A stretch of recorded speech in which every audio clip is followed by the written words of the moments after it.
കേരളത്തിൽ ഇപ്പം പുതിയ മന്ത്രിസഭ അധികാരത്തിലേറിയിട്ടേ ഉള്ളൂ. നമ്മുടെ പ്രിയപ്പെട്ട മുഖ്യമന്ത്രി, ആഭ്യന്തരമന്ത്രി, DGP ഇവരുടെയൊക്കെ വിലപ്പെട്ട സമയം ഇത്തരത്തിലൊരു അന്വേഷണവുമായിട്ട് ബന്ധപ്പെട്ടിട്ടും അതിൽ ഞാൻ കൂടി പങ്കാളിയാകേണ്ടി വന്നതിലുമുള്ള ക്ഷമയും കൂടി ഞാൻ പറയാനായിട്ട് ആഗ്രഹിക്കുകയാണ്.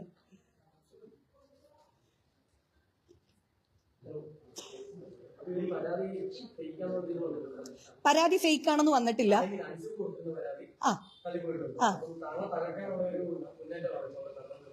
അൻസിബ വിചാരിച്ചാൽ തകർന്നു പോകുന്ന ഒരാളല്ല ലക്ഷ്മിപ്രിയ. പക്ഷേ അൻസിബയുടെ പിന്നിൽ കൃത്യമായിട്ടും അജണ്ടയുണ്ട്. ഇവിടുത്തെ മതവർഗീയവാദികൾ അൻസിബയുടെ പിന്നിൽ ഉണ്ട് എന്ന് ഞാൻ ബലമായി സംശയിക്കുന്നു.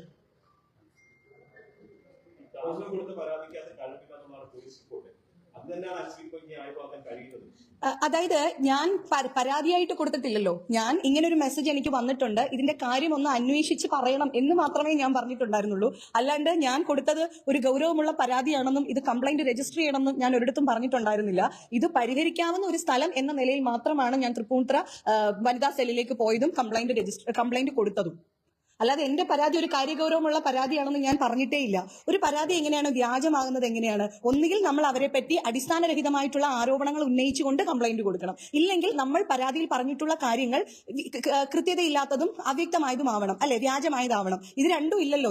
എനിക്ക് എന്താണോ വന്നിട്ടുള്ളത്, അൻസിബയിൽ നിന്നും എനിക്ക് എന്താണോ നേരിട്ടിട്ടുള്ളത്, ആ കാര്യം വെറും 4 വരിയിൽ ഞാൻ പറയുക മാത്രമേ ചെയ്തിട്ടുള്ളൂ. മുൻപ് ഞാൻ പ്രസ് മീറ്റിൽ പറഞ്ഞതുപോലെ അതിനൊരു പരാതിയായിട്ട് പോലും പറയാൻ പറ്റില്ല. എന്റെ ഒരു വിഷമം, എനിക്ക് അതുകൊണ്ടുണ്ടാക്കിയ പ്രശ്നങ്ങൾ, അത് മാത്രമേ ഞാൻ പരാതിയിൽ പറഞ്ഞിട്ടുണ്ടായിരുന്നുള്ളൂ. അതിനെ ഗൗരവപൂർണ്ണമായിട്ട് എടുക്കണമെന്നോ ചർച്ച ചെയ്യപ്പെടണമെന്നോ ആഗ്രഹിക്കാത്തതുകൊണ്ടാണ് ഞങ്ങളുടെ സംഘടനയിൽ പോലും ഞാനത് പറയാതിരുന്നത്.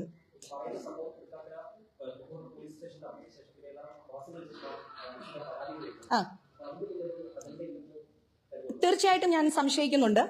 അല്ലെങ്കിൽ അതായത് ഇത് എന്നോ കഴിഞ്ഞുപോയി, പരസ്പരം രണ്ടുപേരും ഷെയ്ക്ക് ഹാൻഡ് കൊടുത്ത് പോയ ഒരു കാര്യമാണ്. ക്ഷമ പറയുന്നുണ്ടോ എന്നൊരു ചോദ്യം മാത്രമാണ് നമ്മുടെ തൃപ്പൂണിത്തുറ വനിതാ സെൽ SI രേഷ്മ മാഡത്തിന്റെ ഭാഗത്ത് നിന്ന് അഡീഷണൽ ആയിട്ട് വന്നിട്ടുള്ളത്.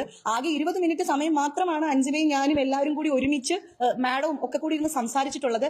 അതിൽ തന്നെ അൻസിബയുടെ കാര്യത്തിൽ ഉറച്ചു നിൽക്കുകയും അൻസിബ പറഞ്ഞ മാതിരി റിപ്പോർട്ട് തയ്യാറാക്കാം എന്ന് പറയുകയും ചെയ്ത് കഴിഞ്ഞ ഒരു കാര്യമാണ്. ബാക്കി 35 മിനിറ്റ് 20 സെക്കൻഡ് സമയത്തോളം എന്റെ ഹസ്ബൻഡിന്റെ അടുത്ത് ഫോണിൽ സംസാരിക്കുകയാണ് ചെയ്തത്. അത് വിലപ്പെട്ട റെക്കോർഡായിട്ട് നമ്മുടെ അടുത്ത് ഉണ്ടായിരുന്നു. നമ്മുടെ നിരപരാധിത്വം അതിൽ തെളിയിക്കാനായിട്ട് തീർച്ചയായിട്ടും സാധിച്ചു. അപ്പോൾ ഇത്തരം കാര്യങ്ങളൊക്കെയാണ് അവിടെ ഉണ്ടായിട്ടുള്ളത്. ഇത് എന്നോ കഴിഞ്ഞ ഒരു കാര്യമാണ്. ജനുവരി 30-ാം തീയതി കഴിഞ്ഞതാണ്. എന്നിട്ട് മെയ് പകുതിയോട് കൂടിയിട്ട് പുതിയ അടിസ്ഥാനരഹിതമായ ആരോപണങ്ങൾ പറഞ്ഞുകൊണ്ട് കേരളത്തിന്റെ പൊതു സമൂഹം ചർച്ച ചെയ്യുന്ന രീതിയിൽ വലിയൊരു വിവാദമാക്കി കൊണ്ടുവന്നതിന്റെ പിന്നിൽ തീർച്ചയായിട്ടും കൃത്യമായ അജണ്ടയുണ്ട്. അത് തീർച്ചയായിട്ടും അന്വേഷിക്കപ്പെടേണ്ടത് തന്നെയാണ്. അൻസിബ കോടതിയെ സമീപിച്ചോട്ടെ, പക്ഷേ ഞാൻ എന്താണെങ്കിലും 10 കോടി രൂപ മാനനഷ്ടം ആവശ്യപ്പെട്ടുകൊണ്ട് നാളെ തന്നെ എന്റെ അഡ്വക്കേറ്റ് കൃഷ്ണരാജാണ്, അദ്ദേഹം മുഖാന്തരം നാളെ തന്നെ ഞാൻ 10 കോടി രൂപയ്ക്ക് കേസ് ഫയൽ ചെയ്യുകയാണ്. കാരണം ഞാൻ വളരെ നിസ്സാരമായിട്ട് രണ്ടുപേര് തമ്മിൽ ഫോണിൽ 2 മിനിറ്റിൽ ഫോണിൽ തീരുമായിരുന്ന ഒരു പരാതി, ഒരു കാര്യം, മോൾ എന്തുകൊണ്ട് ഇങ്ങനെ എന്റെ ഫോണിലേക്ക് അയച്ചു എന്ന് ചോദിക്കുമ്പോൾ 2 മിനിറ്റിൽ അത് പറഞ്ഞു തീർക്കാമായിരുന്ന ഒരു കാര്യം പറയാനോ എനിക്ക് കൃത്യമായിട്ടൊരു ആൻസർ തരാനോ തയ്യാറാകുന്നില്ല. 1 മാസത്തോളം ഞാൻ വെയിറ്റ് ചെയ്തു. അതിനുശേഷമാണ് എനിക്ക് ഇങ്ങനെ പരാതി കൊടുക്കേണ്ടി വന്നത്. പരാതിയിൽ ഉന്നയിച്ചിരിക്കുന്ന അൻസിബ പറഞ്ഞിരിക്കുന്ന ഒരു കാര്യങ്ങളും ഞാൻ പറഞ്ഞിട്ടുണ്ടായിരുന്നില്ല. അപ്പോ ഇത്തരത്തിലൊരു വലിയ സംഭവമാക്കി എന്റെ പ്രതിച്ഛായയെ ഇകഴ്ത്തുന്ന വിധത്തിൽ, എന്നിലെ സ്ത്രീത്വത്തെ അപമാനിക്കുന്ന വിധത്തിൽ, എന്തിന് 10 വയസ്സുള്ള എന്റെ മകൾക്ക് ഏകദേശം എന്റെ പൊക്കമുണ്ട്, എന്റെ പൊക്കമുള്ള എന്റെ മകളെയും കൂടി അധിക്ഷേപിച്ചുകൊണ്ട് ആ കുട്ടി സംസാരിക്കുന്നത് ഞാൻ കേട്ടു. തൃപ്പൂണിത്തുറ വനിതാ SIയുടെ മേശപ്പുറത്ത് ഇതേ മീഡിയാസ് നിങ്ങൾ എല്ലാവരും റിപ്പോർട്ട് ചെയ്തിട്ടുണ്ട്. മേശപ്പുറത്ത് കയറി ഇരുന്ന് കളിച്ചു എന്ന് വരെ പറഞ്ഞുകൊണ്ട് അധിക്ഷേപിച്ചിട്ടുണ്ട്. എന്റെ ഹസ്ബൻഡ് എനിക്കെതിരെ വളരെ മോശമായിട്ട് ആ കുട്ടിയോട് പറഞ്ഞു എന്ന് ആ കുട്ടി പറഞ്ഞിട്ടുണ്ട്. ഇത്തരത്തിലുള്ള എല്ലാ അധിക്ഷേപങ്ങളും ഞാൻ എല്ലാ മീഡിയയുടെയും റിപ്പോർട്ട്സ് എടുത്തു വെച്ചിട്ടുണ്ട്. ഞാൻ നാളെ തന്നെ ഹൈക്കോടതിയിൽ കേസ് ഫയൽ ചെയ്യുകയാണ്. എന്റെ അഡ്വക്കേറ്റ് എന്ന് പറയുന്നത് അഡ്വക്കേറ്റ് കൃഷ്ണരാജാണ്. അദ്ദേഹം മുഖാന്തരം ഞാൻ 10 കോടി രൂപ മാനനഷ്ടം ആവശ്യപ്പെട്ടുകൊണ്ട് കേസ് കൊടുക്കും. അതിന്റെ അടിസ്ഥാനം എന്ന് പറഞ്ഞാൽ ശരിക്കും അൻസിബയുടെ പ്രശ്നം ട്രിഗർ ആവുന്നത് ഞങ്ങൾ വെണ്ണല മഹാദേവ ക്ഷേത്രത്തിന്റെ, ഞങ്ങൾ എന്ന് ഉദ്ദേശിക്കുന്നത് അമ്മ എന്ന് പറയുന്ന സംഘടന, ഞങ്ങളുടെ സഞ്ജീവനി എന്ന് പറയുന്ന പദ്ധതിയാണ്. നമ്മുടെ കേരള സമൂഹം അമ്മ വലിയ ഫണ്ട് സ്വീകരിച്ചു എന്ന് പറയുമ്പോൾ എന്തിനു ഫണ്ട് സ്വീകരിച്ചു എന്നുള്ളത് എവിടെയും പറയാത്തതുകൊണ്ട് ഞാൻ എടുത്തു പറയുകയാണ്. സഞ്ജീവനി എന്ന് പറയുന്ന പദ്ധതി ഞങ്ങളുടെ ലൈഫ് ഡിസീസിനും അല്ലാതെ മരുന്ന് കഴിക്കുന്ന അംഗങ്ങൾക്ക് വേണ്ടിയിട്ട് മെഡിസിൻസ് കൊടുക്കുന്നതിന് വേണ്ടിയിട്ടുള്ള പദ്ധതിയാണ് സഞ്ജീവനി പദ്ധതി. അമ്മ എന്ന് പറയുന്നത് പ്യോർലി ഒരു ചാരിറ്റബിൾ സംഘടന സംഘടനയാണ്, ചാരിറ്റബിൾ ഓർഗനൈസേഷൻ ആണ്. അപ്പോൾ ഞങ്ങൾക്ക് ഏത് ട്രസ്റ്റിൽ നിന്നും പണം സ്വീകരിക്കാനുള്ള സംവിധാനം ഞങ്ങൾക്കുണ്ട്. അപ്പോൾ വെണ്ണല മഹാദേവ ക്ഷേത്രത്തിന്റെ ഫണ്ട് സ്വീകരിച്ചു എന്നതാണ് അൻസിബെ ആദ്യം ട്രിഗർ ചെയ്ത കാര്യം. അത് പറഞ്ഞുകൊണ്ട് ഈ എന്റെ ഫോണിൽ ഞാൻ അത് പോലീസ് ഓഫീസേഴ്സിനും കൊടുത്തിട്ടുണ്ട്. അൻസിബ ഒരു മതചിഹ്നം അവിടെ വരാൻ പാടില്ല എന്ന് പറഞ്ഞുകൊണ്ട് ജനുവരി 14 അൻസിബ അയച്ചിട്ടുള്ള സകല വോയിസ് മെസ്സേജസും ഞാൻ തൃക്കാക്കര ACPക്ക് കൈമാറിയിട്ടുണ്ടായിരുന്നു. അപ്പോൾ അന്ന് മുതൽ അൻസിബയുടെ പ്രശ്നം ഒരു മതചിഹ്നം അവിടെ വരാൻ പാടില്ല. അമ്മ എന്ന് പറയുന്നത് കലാകാരന്മാരുടെ സംഘടനയാണ് അല്ലെ. ഞങ്ങൾക്ക് എന്ത് ജാതി, ഞങ്ങൾക്ക് എന്ത് മതം, ഞങ്ങൾക്ക് മുസ്ലിം സംഘടന ഫണ്ട് തന്നാലും ഞങ്ങൾ സ്വീകരിക്കും, ക്രിസ്ത്യൻ സംഘടന ഫണ്ട് തന്നാലും ഞങ്ങൾക്ക് സ്വീകരിക്കാൻ കഴിയും, പിന്നെ അതേപോലെ ക്ഷേത്ര സംബന്ധമായിട്ടുള്ള ഫണ്ടും ഞങ്ങൾക്ക് സ്വീകരിക്കാൻ പറ്റും. പക്ഷെ ആ ഫണ്ട് എന്ന് പറയുന്നത് വൈറ്റ് മണി ആയിരിക്കണം എന്ന് മാത്രമേ ഞങ്ങൾക്ക് നിർബന്ധമുള്ളൂ. അപ്പോൾ അന്ന് മുതൽ അൻസിബയ്ക്ക് പ്രശ്നം തുടങ്ങിയാണ്. അന്ന് എന്റെ പേര് അൻസിബ ഹസൻ എന്നായതുകൊണ്ട് എന്ന് പറഞ്ഞ് സംസാരിച്ച അൻസിബ അതേ വാക്കുകൾ തന്നെയാണ് ഈ മെയ് പകുതിയോട് കൂടിയിട്ട് ഇതേ മീഡിയാസിന്റെ മുന്നിൽ വന്നെന്ന് പറയുന്നത്. അപ്പൊ തീർച്ചയായിട്ടും അതിന് മുന്നിൽ കൃത്യമായ അജണ്ടയും മതവർഗീയവാദികളും അതിന്റെ പിന്നിലുണ്ട്, വർഗീയ ശക്തികളും ഉണ്ട് എന്ന് ഞാൻ ബലമായി സംശയിക്കുന്നു. അന്ന് എന്താണോ പറഞ്ഞത് അത് തന്നെയാണ് ഇപ്പോഴും പറഞ്ഞുകൊണ്ടിരിക്കുന്നത്. ഈ ആരോപണങ്ങളൊക്കെ മറ്റൊരു സ്ഥലത്തും ഉന്നയിച്ച് ഞാൻ കണ്ടിട്ടില്ല. ഇതിനെയും കൂടി, അതായത് ഞാൻ കേസ് കൊടുത്തത് ഡിസംബർ 10 ആണല്ലോ. ആ ഡിസംബർ 10 ഞാൻ കേസ് കൊടുക്കുന്ന സമയത്ത് ആദ്യം അൻസിബ പറഞ്ഞത് ഡിസംബർ 10 എനിക്ക് മെസ്സേജ് അയക്കുന്നു, ഞാൻ പരാതി കൊടുക്കുന്നത് ജനുവരി 22 അപ്പൊ എനിക്കൊന്ന് ജനുവരി ആദ്യത്തോടു കൂടിയിട്ടാണ് ഞങ്ങൾക്ക് ഇങ്ങനെ ഒരു ഓഫർ വരുന്നതും അൻസിബ ആ ഓഫറിനെ എതിർക്കുന്നതും. അപ്പോൾ എതിർത്തതിന് ശേഷം അൻസിബ ആദ്യം ഞങ്ങളുടെ ഗ്രൂപ്പിലേക്ക് മെസ്സേജ് അയക്കുന്നത് ക്ഷേത്ര കമ്മിറ്റിയും ഈ ഫണ്ടിനെ എതിർക്കുന്നത് കൊണ്ട് BJP ുള്ള പാർട്ടി പ്രവർത്തകരും എന്താ പറയുക ക്ഷേത്രത്തിന്റെ ആൾക്കാരും ക്ഷേത്രം ഭാരവാഹികളും ശ്വേത മേനോൻ എന്ന് പറയുന്ന ഞങ്ങളുടെ അമ്മയുടെ പ്രസിഡന്റും ഞാനും ചേർന്നുകൊണ്ട് അൻസിബയ്ക്കെതിരെ തൃപ്പൂണിത്തുറ സ്റ്റേഷനിൽ പരാതി കൊടുത്തിരിക്കുന്നു. ആ പരാതി അമ്മ ഒരു കമ്മീഷനെ വെച്ച് അന്വേഷിക്കണം എന്നായിരുന്നു അൻസിബയുടെ ആദ്യത്തെ ആരോപണം. ജനുവരി 14 ഞങ്ങൾക്ക് ജനുവരി 22 ശേഷം അയച്ച മെസ്സേജ് അങ്ങനെയാണ്. അപ്പം ആ മെസ്സേജിൽ ആ കാര്യങ്ങൾ പറഞ്ഞപ്പോൾ തന്നെ ഞാൻ പറയുന്നുണ്ട്, മോൾ ഈ പറഞ്ഞിരിക്കുന്ന വാക്കുകളൊക്കെ സമൂഹത്തിൽ വലിയ വലിയ ഇമ്പാക്ട് ഉണ്ടാക്കുന്ന വാക്കുകളാണ്, അതുകൊണ്ട് അത്തരം വാക്കുകൾ സൂക്ഷിച്ചുപയോഗിക്കുക. അത്തരത്തിലുള്ള യാതൊരു കാര്യങ്ങളും എന്റെ പരാതിയിലില്ല, എന്റെ പരാതി വെറും 4 വരികയേ ഉള്ളൂ, നീ അതിനെക്കുറിച്ച് കൃത്യമായി അന്വേഷിക്കൂ എന്ന് ഞാൻ പറഞ്ഞാണ്. അന്ന് ആ കുട്ടി എന്ത് വാക്കുകൾ പറഞ്ഞിട്ടുണ്ടോ അത് തന്നെയാണ് ഇന്ന് ഈ മെയ് പകുതിയോട് കൂടിയിട്ടും ഇതേ ചാനലുകളുടെ മുന്നിൽ വന്ന് നിന്നിട്ട് അൻസിബ പറയുന്നത്. അതിൽ നിന്ന് തന്നെ എനിക്ക് ഉറപ്പാണ് അത് തന്നെയാണ് അൻസിബയുടെ പ്രശ്നം. തെളിവുകളെല്ലാം കൃത്യമായിട്ട് കൊടുത്തിട്ടുണ്ട് പോലീസിന്. അന്ന് എന്തൊക്കെയാണോ ടൈപ്പ് ചെയ്ത് അയച്ചത് ഇതൊരു കരുതി കൂട്ടിയിട്ട് ഇത് വേണമെന്ന് വെച്ചിട്ട് തന്നെ ചെയ്തതാണ്. പിന്നിലുണ്ടോ എന്ന് ഞാൻ സംശയിക്കുന്നു. ആണ് എന്ന് ഞാൻ പറയുകയല്ല, എന്റെ സംശയം അതാണ്. ആണ് എന്ന് ഞാൻ പറയുന്നില്ല, ആണ് എന്ന് ഞാൻ കൃത്യമായിട്ടും ബലമായി സംശയിക്കുന്നു. കാരണം ഇല്ലെങ്കിൽ ഇതൊരു കരുതി കൂട്ടിയുള്ള ഒരു പ്ലാനിംഗ് ആണ്. അമ്മ എന്ന് പറയുന്ന ഞങ്ങളുടെ ഓർഗനൈസേഷനെ തകർക്കണം, ഞങ്ങൾ കുറച്ച് മനുഷ്യരെ ബലിയാടാക്കണം, ഒന്നും അറിയാത്ത ഞങ്ങളുടെ അംഗങ്ങളൊക്കെ അഭിപ്രായം പറഞ്ഞുകൊണ്ട് വരുന്നു. തീർച്ചയായിട്ടും അത്തരത്തിലുള്ള കാര്യങ്ങൾ ഉണ്ടോ എന്ന് ഞാൻ സംശയിക്കുന്നു. അതൊക്കെ അന്വേഷണ ഉദ്യോഗസ്ഥർക്ക് വിടുന്ന കാര്യങ്ങളാണ്. നമ്മൾ കൃത്യമായിട്ട് കാണാതെ നമുക്കൊന്നും പറയാൻ പറ്റില്ലല്ലോ. വെറുതെ ഒരു ആരോപണമല്ല എന്ന് ഞാൻ സംശയിക്കുന്നു. എനിക്ക് സംശയിച്ചുകൂടെ? എന്റെ സംശയമാണ് ഞാൻ പറയുന്നത്. ഉണ്ട് എന്ന് ഞാൻ സംശയിക്കുന്നു.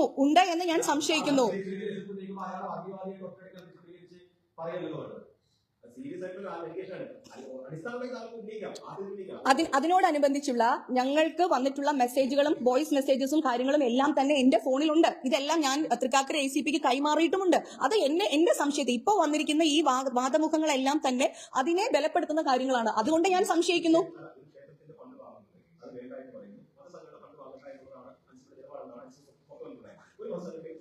നെക്സ്റ്റ് ക്വസ്റ്റ്യൻ, അതിനുള്ള ആൻസർ ഞാൻ പറഞ്ഞു കഴിഞ്ഞു. അടുത്ത ക്വസ്റ്റ്യൻ പറയൂ.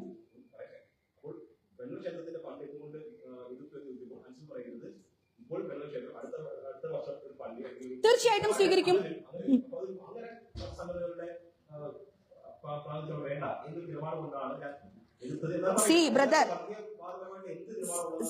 അതായത് ഒരു മതചിഹ്നം വരാൻ പാടില്ല എന്ന് വാശി പിടിക്കുന്നത് എന്തിനാണ്? എന്തുകൊണ്ട് അവിടെ ഒരു ക്രിസ്ത്യൻ പള്ളിയുടെ ഒരു കുരിശ് അവിടെ വന്നാൽ അല്ലെങ്കിൽ ഒരു പള്ളിയുടെ പേര് വന്നാൽ എന്താണ് പ്രശ്നം? സോറി, അത് അവർ മാത്രമല്ല അങ്ങനെ ഒരു അഭിപ്രായം ഉന്നയിച്ച വ്യക്തി. അവർക്കെതിരെ അവർ പറഞ്ഞിരിക്കുന്നത് എന്തായിരുന്നു? പ്രധാനമായിട്ടും അവർക്കെതിരെ ഞാൻ കൊടുത്തിരിക്കുന്ന പരാതി വ്യാജ പരാതിയാണ്.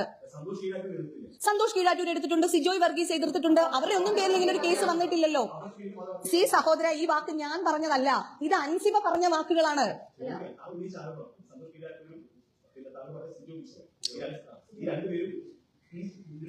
ഈ രണ്ടുപേരല്ല.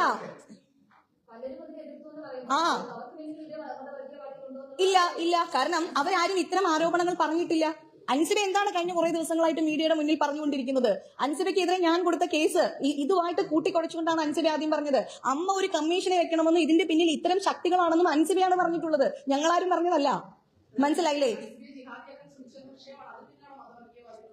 അല്ല അൻസിബ, ഞാൻ കൊടുത്ത കേസിനെതിരെ അൻസിബ ആദ്യം പറഞ്ഞത് ഇതിന്റെ പിന്നിൽ എന്താ പറയാ, വെണ്ണല മഹാദേവ ക്ഷേത്രത്തിന്റെ ഫണ്ടിനെ എതിർത്തത് കൊണ്ട് ഞാനും ഞങ്ങളുടെ അമ്മയുടെ പ്രസിഡന്റായ ശ്വേതാ മേനോനും ഈ ക്ഷേത്രം ഭാരവാഹികളും ചേർന്ന് ഞാൻ അൻസിബയ്ക്കെതിരെ വ്യാജ പരാതി കൊടുത്തു എന്നാണ് അൻസിബയുടെ ആദ്യത്തെ ആരോപണം ഉണ്ടായിരുന്നത്. നിങ്ങൾ പറയുമ്പോൾ കൃത്യമായിട്ട് കേൾക്കുന്നില്ല.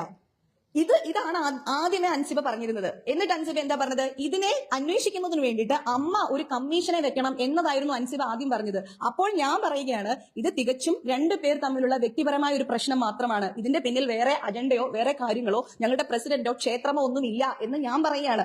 അതേ ദിവസം തന്നെയാണ് ഇത്തരം കാര്യങ്ങൾ, അവിടെ മതചിഹ്നം വരാൻ പാടില്ല, മതചിഹ്നം വന്നാൽ എന്ത് സംഭവിക്കാനാണ് അമ്മ എന്ന് പറയുന്ന സംഘടനയ്ക്ക്?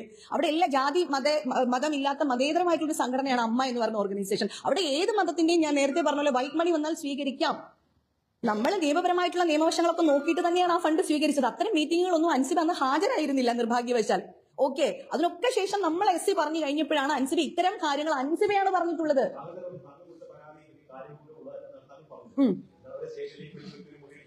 ശ്രീ സഹോദര, അതായത് എന്റെ ഫോണിലേക്ക് ഒരു മെസ്സേജ് അയക്കുന്നു, ഞാൻ ഇതിന്റെ ആൻസർ ചോദിക്കുന്നു, പല രീതിയിലും ഞാൻ ചോദിക്കുന്നു, ആൻസർ പറയാനായിട്ട് തയ്യാറാവുന്നില്ല. പിന്നെ ഞാൻ എന്ത് വേണമായിരുന്നു? എനിക്ക് അതുകൊണ്ട് പ്രശ്നങ്ങൾ ഉണ്ടാകുന്നു. പ്രശ്നങ്ങൾ നീതിയുക്തമായിട്ട് പരിഹരിക്കാൻ പറ്റുന്ന ഒരു ഇടം എന്ന രീതിയിലാണ് ഞാനൊരു പോലീസ് സ്റ്റേഷൻ തെരഞ്ഞെടുത്തതും ഞാനൊരു കംപ്ലൈന്റ് കൊടുത്തതും. അതിനൊരു പരാതി എന്ന് പോലും പറയാനായിട്ട് പറ്റില്ല. എനിക്ക് വിഷമം, എനിക്ക് അതുകൊണ്ട് ബുദ്ധിമുട്ടുകൾ ഉണ്ടായിട്ടുണ്ട്. പറഞ്ഞിട്ടില്ല, അത് പറയണമെന്ന് എനിക്ക് തോന്നിയിട്ടില്ല. ഞാൻ ഇപ്പോഴും എന്റെ നിലപാടിൽ ഉറച്ചു നിൽക്കുന്നു. എന്റെ വ്യക്തിപരമായ പ്രശ്നങ്ങൾ പരിഹരിക്കാനുള്ള ഇടമല്ല അമ്മ എന്ന് പറയുന്ന സംഘടനയും അതിന്റെ എക്സിക്യൂട്ടീവ് കമ്മിറ്റിയും.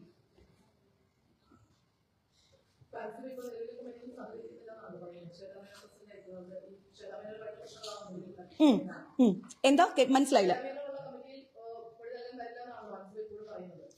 അങ്ങനെ പറഞ്ഞിട്ടുണ്ടോ? ഞാൻ കേട്ടിട്ടില്ല.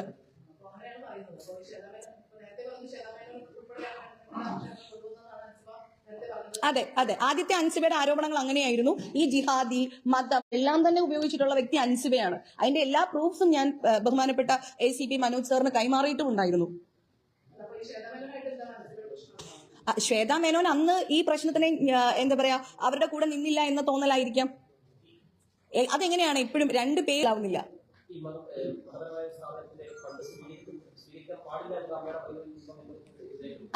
അത്തരം വാചകങ്ങൾ ഞാൻ അമ്മയുടെ ബൈലോയിൽ ശ്രദ്ധിച്ചിട്ടില്ല, കണ്ടിട്ടില്ല. അത് ഞാൻ അങ്ങനെ ശ്രദ്ധിച്ചിട്ടില്ല, ഞാൻ അങ്ങനെ പഠിച്ചിട്ടില്ല. നമ്മൾ ഒരു എക്സിക്യൂട്ടീവ് കമ്മിറ്റി ഉണ്ട് എന്ന് വിചാരിച്ച് 17 അംഗ കമ്മിറ്റി കൂടി എടുത്ത തീരുമാനമല്ലാതെ നമുക്ക് നിയമവിദഗ്ധരുണ്ട്. ഞങ്ങളുടെ അമ്മയിൽ തന്നെ ഞങ്ങൾക്ക് ലോയേഴ്സ് ഉണ്ട്. അവരെ അതിന്റെ കാണിച്ചു കൊടുത്ത് എഗ്രിമെന്റുകൾ പരസ്പരം വായിച്ചു നോക്കി നിയമപരമായിട്ട് യാതൊരു പ്രശ്നങ്ങളും ഇല്ല എന്ന രീതിയിൽ തന്നെ ഡൊണേഷൻ ആയിട്ടാണ് ഞങ്ങൾ ഈ ഫണ്ട് സ്വീകരിച്ചിട്ടുള്ളത്. അപ്പം മതപരമായിട്ടുള്ള കാര്യങ്ങൾ സ്വീകരിച്ചുകൂടാ എന്നത് ഞാൻ എവിടെയും ബൈലോയിൽ കണ്ടതായിട്ട് ഞാൻ ഓർക്കുന്നില്ല. ഞാൻ വായിച്ചിട്ടില്ല അത്തരം ഒരു ബൈലോ. എതിർത്തതും എതിർക്കാത്തതും ഒക്കെ ഓരോരുത്തരുടെ വ്യക്തിപരമായ കാര്യങ്ങളാണ്. അതാണ് ഞാൻ പറയുന്നത്. അൻസിബ മാത്രമല്ല അതിനെ എതിർത്തിട്ടുള്ളത്, അതിനെ എതിർത്തിട്ടുള്ള വേറെയും ആൾക്കാരുണ്ടായിരുന്നു. അവർക്കെതിരെ ഒന്നും ഇതുപോലൊരു കേസോ കംപ്ലൈന്റോ വന്നിട്ടില്ല. അൻസിബ എന്റെ ഫോണിലേക്ക് അയച്ച മെസ്സേജ് മാത്രമാണ് ഞാൻ പരാതി കൊടുക്കുന്നതിന് ആധാരമായിട്ടുള്ളത്. അതെന്തിനാ നോട്ടീസ് നൽകുന്നത്? ഇപ്പം ഈ സംഘടനയിൽ പറയുന്ന എല്ലാ കാര്യത്തിനെയും ഞാൻ സപ്പോർട്ട് ചെയ്യാറില്ലല്ലോ. എല്ലാത്തിനും എല്ലാം സപ്പോർട്ട് ചെയ്യാറില്ല. നമ്മൾ ഒപ്പോസ് ചെയ്യുന്ന കാര്യങ്ങളും ഉണ്ട്.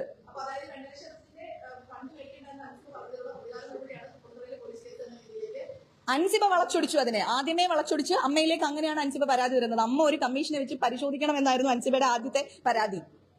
അതിൽ അടിസ്ഥാനമില്ലാത്തത് കൊണ്ട് അതിനെ തള്ളിക്കളഞ്ഞു, അതിനെ എടുത്തില്ല. പിന്നീടാണ് മീഡിയയുടെ മുന്നിൽ വന്ന് നിന്നിട്ട് ഇങ്ങനെയൊക്കെ പറയുന്നത്, അമ്മ അവളെ ആ കുട്ടിയെ കേട്ടില്ല, സംസാരിച്ചില്ല എന്നൊക്കെ പറയുന്നത്.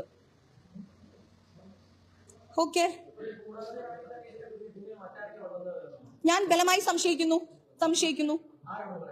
ആരാണത് എനിക്കെങ്ങനെ പറയാൻ പറ്റും?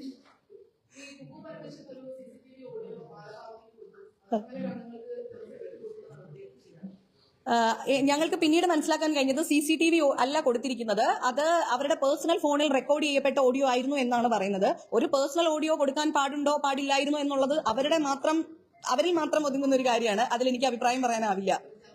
ജനറൽ സെക്രട്ടറി എന്ന നിലയിൽ ചെയ്യാൻ പാടില്ലായിരുന്നു എന്നാണ് എന്റെ അഭിപ്രായം. പക്ഷേ അവരെ ഒരു വ്യക്തി എന്ന നിലയിൽ അവർ ചെയ്തതിനെ എതിർക്കാനോ സപ്പോർട്ട് ചെയ്യാനോ എനിക്ക് കഴിയില്ല.